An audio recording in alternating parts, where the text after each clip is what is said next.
আসসালামু আলাইকুম বন্ধুরা, আজকে চলে এলাম আলু দিয়ে বালাই চায়ের রেসিপি নিয়ে। বন্ধুরা, আজকে আমার জ্যাঠারাতে আলু দিয়ে বালাই চায়ের ভর্তা নিয়ে চলে এলাম রেসিপি নিয়ে।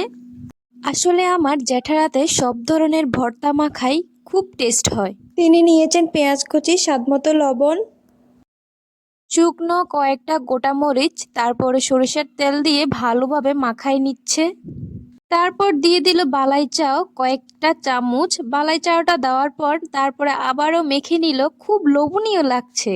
দেখেন বন্ধুরা, বালাই চাওটা পেঁয়াজ, মরিচ, লবণ আর সামান্য পরিমাণ সরিষার তেল দিয়ে মাখায়া নিচ্ছে।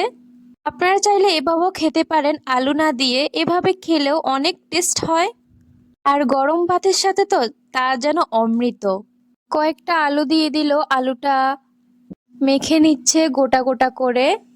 তারপর আলুটা বালাই চাওয়ার সাথে মিক্স করে নিচ্ছে।